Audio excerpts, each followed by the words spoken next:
మన తెలంగాణ మర్యాద అంటే ఎట్లుంటుందోలా ఇంటికి వచ్చిన వాళ్ళకు కాళ్ళు కొడుక్కోమని నీళ్ళు ఇస్తాం, లోపలికి పిలిచి కూసుండబెట్టి షాయి పొట్టు పోతాం.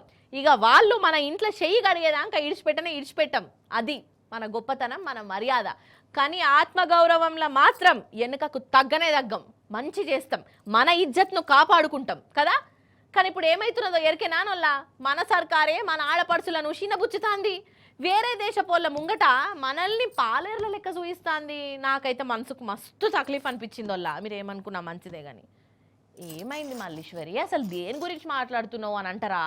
అయ్యో గదేనోళ్ళ మన ప్రపంచ అందగత్తెలు వచ్చిరు కదా మన పట్టణానికి. ఇక మన సర్కారు వాళ్ళు ఊర్లన్నీ తిప్పుతాండ్రు, వాళ్ళను తిప్పుకొని.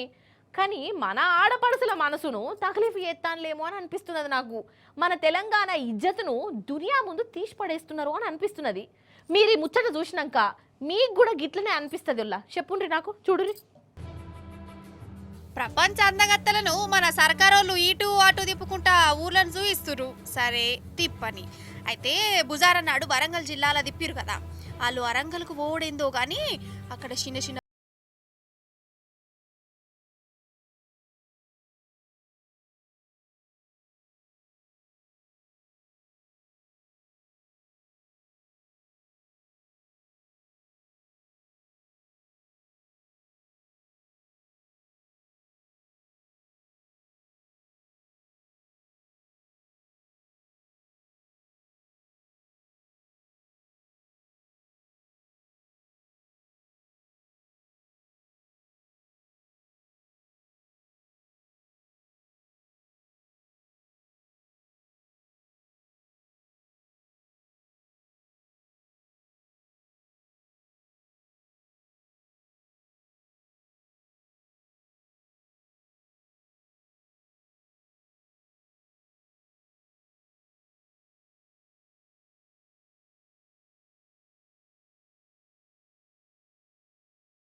సీతక్క గారిని అడుగుతాను. సీతక్క గారు నిజంగా రేవంత్ రెడ్డి గారికి లేకుంటే కాంగ్రెస్ గవర్నమెంట్కి ఇంకా క్రెడిట్ రావాలి, ఇంకా మంచి పేరు రావాలనుకుంటే మహిళా మంత్రులుగా మీరెళ్ళి వెల్కమ్ చెప్పాల్సింది, మీరెళ్ళి చేతులు కడగాల్సింది, మీరెళ్ళి కాలు కడగాల్సింది.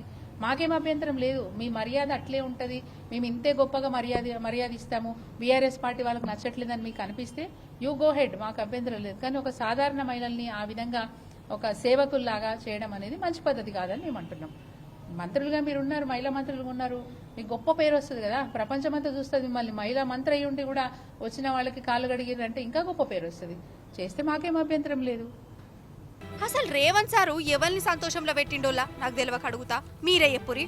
ఓ దిక్కు అందాల పోటీలు అనుకుంటా వాళ్ళని దిల్కుష్ అయితే చేయిస్తుండు, కానీ ఇంకో దిక్కు మన రైతుల అవస్థలు సార్కు కనబడతలేవా? ఓ దిక్కేమో ఈ నడమంత్రపు దొంగ వానలతోని రైతుల పంట సత్యనాశ అయిపోయింది, చేతికొచ్చిన వడ్లు దడిచిపోయినాయి, వాటిని కొనే దిక్కు లేదు. ఎందుకు కొంటలేనని అడుగుతానేమో సంచులు లేవని ఓసారి, లారీలు లేవని ఇంకోసారి, ఇట్లా తాపుకోకుంటి సాకి చెప్తురు. రైతులు రోడ్డెక్కి నిరసనలు ధర్నాలు చేస్తుంటే కమస్కం వాళ్ళను పట్టించుకున్న పాపాన పోలేదు.